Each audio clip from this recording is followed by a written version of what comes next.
Hi, I'm Ben Mankiewicz. Thanks for joining us on TCM. Tonight's lineup is dedicated to films starring Christopher Reeve, who burst into our national consciousness in December of 1978 when he played Superman, the first of 4 Superman films for Reeve.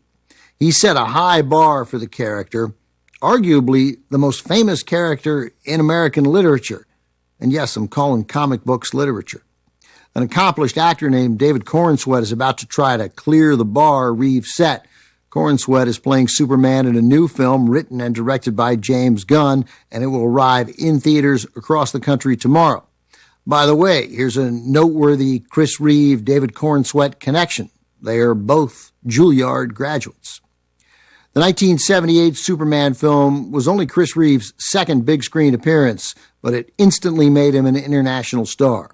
Superman 2, released 2 years later, was so successful that Reeve didn't feel pressure to rush into another film. Instead, he opted to return to his stage roots in New York and do the Lanford Wilson play 5th of July, co-starring Swoosie Kurtz and Jeff Daniels. In the midst of the show's long run, Warner Brothers, which released Superman, approached Reeve to star in our next film, a highly anticipated big-screen adaptation of a hit Broadway show running a few streets over from Reeve's play. From 1982, directed by Sidney Lumet, this is Deathtrap. Deathtrap is based on a play by Ira Levin. Levin wrote novels too, good ones, popular ones, that were made into successful films, notably Rosemary's Baby, The Stepford Wives, and The Boys from Brazil. For Deathtrap, Levin came up with the story of a playwright, Sidney Bruhl, who specializes in murder mysteries. However, his last few plays have been flops, and the pressure is starting to get to him. Then one day he receives a manuscript from a young writer, a really good play that could mark Sidney's triumphant Broadway comeback, if only he had written it. Now I will remind you that Sidney's specialty is murder mysteries. Deathtrap is a clever blast of sophisticated deceit and thrills filled with twists and surprises. It became a big hit on Broadway, which interested multiple parties in the film rights.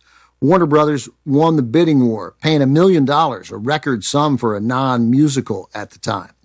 Warner's hired Sidney Lumet to direct the adaptation, written by J. Presson Allen, who stuck pretty close to the play. The cast is solid and amusing. Michael Caine is the playwright in need of a hit, Diane Cannon is his wife, and Christopher Reeve, our star of the night, is the young writer. Here it is, from 1982, Deathtrap.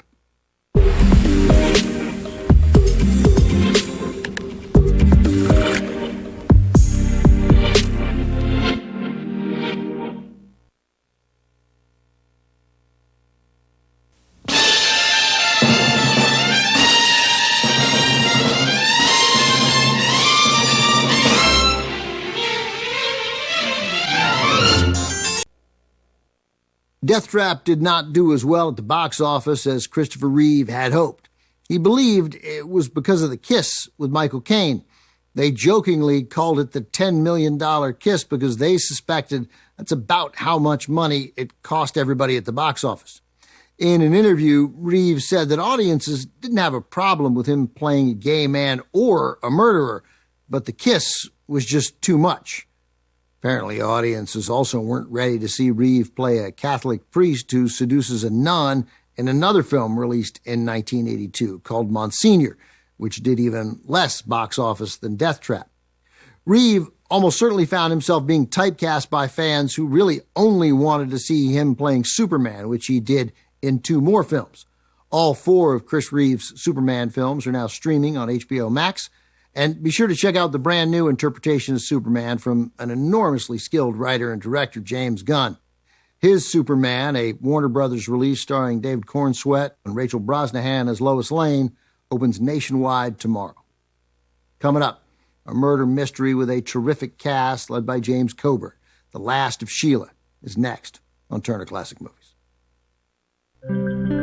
Next on TCM, The Last of Sheila, then 10 Little Indians, and later, The Sea Chase. We're pursuing Tab Hunter on TCM tonight. You know, people always say like TCM